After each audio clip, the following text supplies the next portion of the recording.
नमस्कार दोस्तों, मैं आपका अपने चैनल HVS स्टडीज़ में स्वागत करता हूं। इस वीडियो में आपके लिए 17 अगस्त 2022 का करंट अफेयर लेकर आ गया हूं। साथ में हम स्टैटिक जीके और रिलेटेड करंट अफेयर का रिवीजन करते हुए चलेंगे।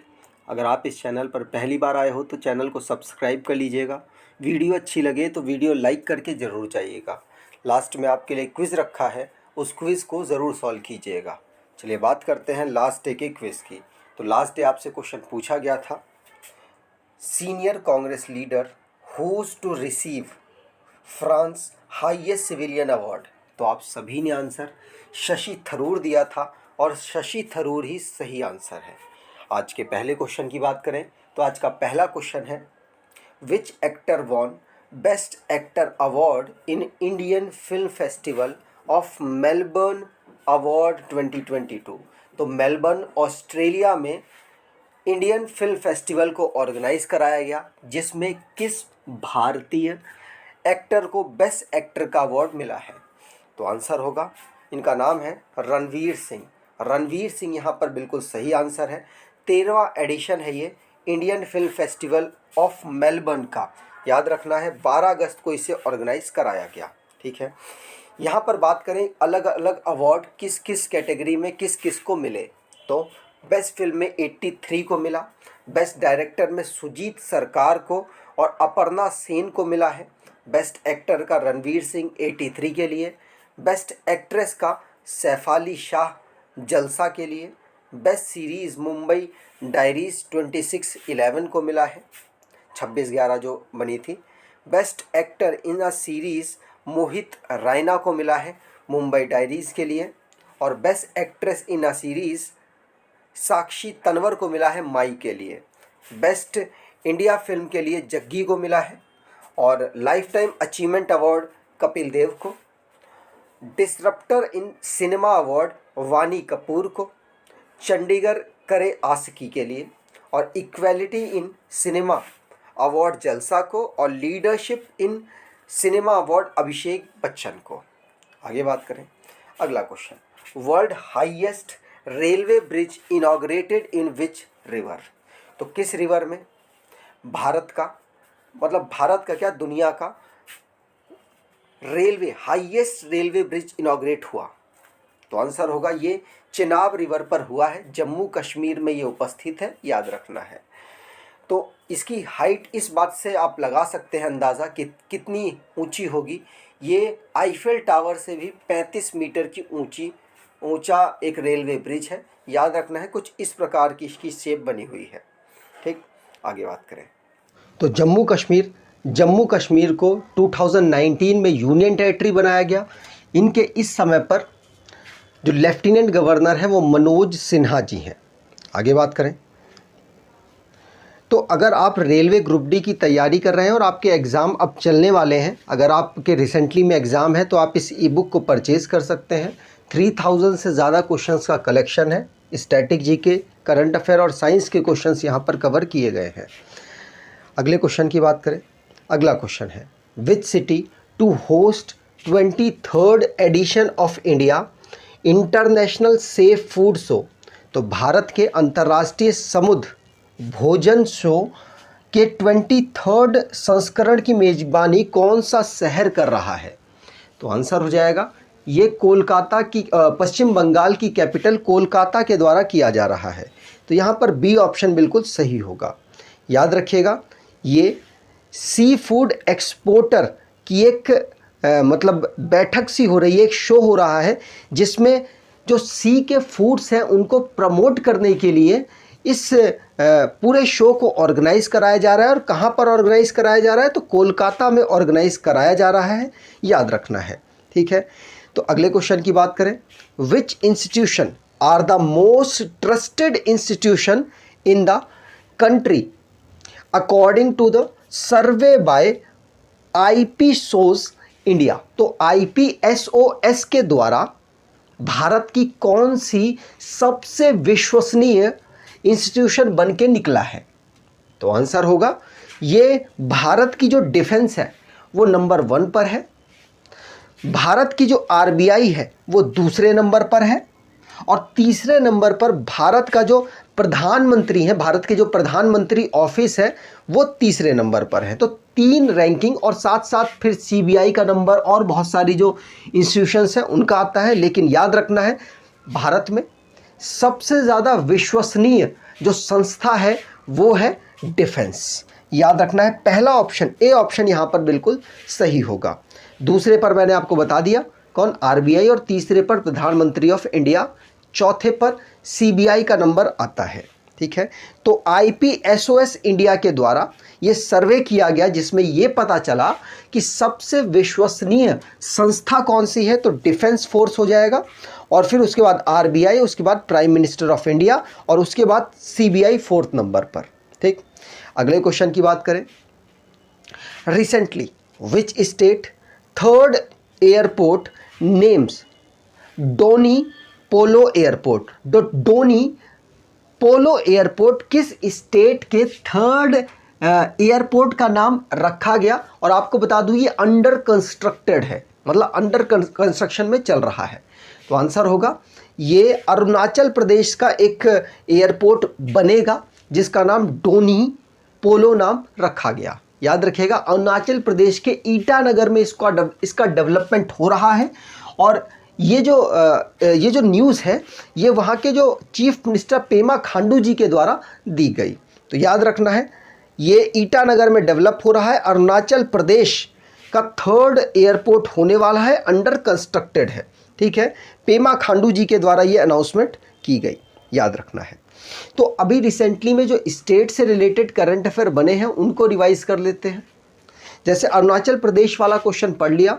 दूसरा, ऋषभ पंत उत्तराखंड के स्टेट ब्रांड एम्बेसडर बने हैं, नाम याद रखना है। केरला जिसने मोबाइल ऐप को लॉन्च किया है जिससे कि जीएसटी की जो कर्ब है, जो चोरी है, उसको रोका जा सके। नीतीश कुमार जी ने बिहार के चीफ मिनिस्टर के पद से इस्तीफा दिया बीजेपी की साइड से। उसके बाद आरजेडी को ज्वाइन करके, मतलब आरजेडी के साथ कोalition करके दोबारा से बिहार के चीफ मिनिस्टर बन गए। गोवा के चीफ मिनिस्टर प्रमोद सावंत जी ने 100% एनईपी जो हायर एजुकेशन है वहाँ पर लागू कर दी है। एनईपी का मतलब है national education policy. Uttar Pradesh की गवर्नमेंट ने डेलॉयट इंडिया के साथ मिलकर यूपी को $1 ट्रिलियन की इकोनॉमी बनाने की घोषणा की है। उत्तर प्रदेश की गवर्नमेंट ने डबल फार्मर इनकम करने के लिए पंचामृत योजना को लॉन्च किया। उत्तराखंड की गवर्नमेंट ने संस्कृत स्पीकिंग विलेज बनाने के लिए हर डिस्ट्रिक्ट में अलग अलग स्कीमें अब लॉन्च करने की कोशिश करेगा, जिससे कि हर डिस्ट्रिक्ट में एटलीस्ट एक संस्कृत स्पीकिंग विलेज हो जाए। और आपको बता दूं, भारत में एक ही ऐसा गांव है जहां पर टोटली संस्कृत बोली जाती है, और वो कर्नाटका का एक गांव है।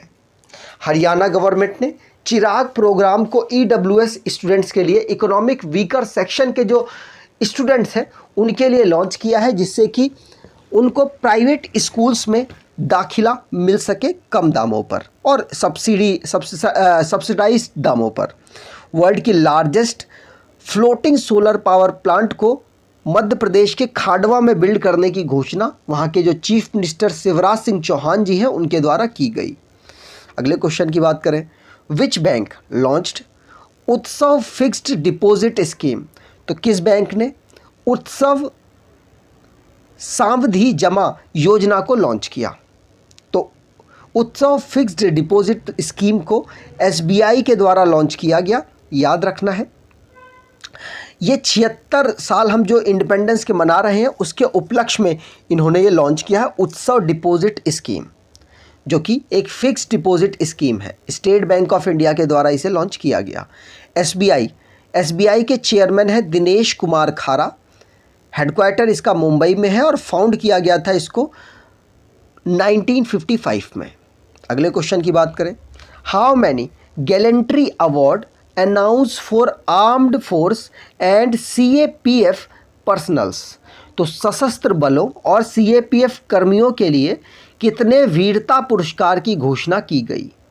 तो आंसर होगा कितने? तो 107 अवार्ड्स की घोषणा की गई है और इसकी जो रजामंदी है ये हमारे जो इस समय पर 15वें नंबर की प्रेसिडेंट है द्रौपदी मुर्मू जी के द्वारा दी गई है। 107 टोटल गैलेंट्री अवार्ड डिस्ट्रीब्यूट किए जाएंगे और आपको पता है कि ये जब 26 जनवरी का मतलब समय होगा उस समय पर द्रौपदी मुर्मू जी के द्वारा दिया जाएगा। ये इंडिपेंडेंस के समय पर अनाउंस किया जाता है। ठीक है, तो आपको ध्यान रखना है ये अवार्ड्स की जो कैटेगरीज रहीं वो किस तरीके से रहीं उसके बारे में थोड़ी चर्चा कर लें। पेन को थोड़ा हल्का कर लूँ, उससे फिर बताता हूँ। देखिए यहाँ पर आप देखेंगे तो टोटल 107 यहाँ पर अवार्ड्स दिए गए, जिसमें से 3 अवार्ड है कीर्ति चक्र, 13 अवार्ड है शौर्य चक्र, 2 है बार टू सेना मेडल और 81 है सेना मेडल, 1 है नौसेना मेडल। याद रखें 1 है नौसेना मेडल और 7 है वायु सेना मेडल। याद रखना है ये सारी काउंटिंग मिलाकर 107 काउंटिंग हो जाती है। आगे बात करें, अगला question, Indian Railway Protection Force launched which campaign. तो भारतीय रेलवे सुरक्षा बल ने मतलब जो IRPF है उसके द्वारा एक अभियान लॉन्च किया गया, कौन सा है? तो आंसर होगा अभी रिसेंटली में ऑपरेशन यात्री सुरक्षा, ये डी ऑप्शन यहाँ पर सही होगा।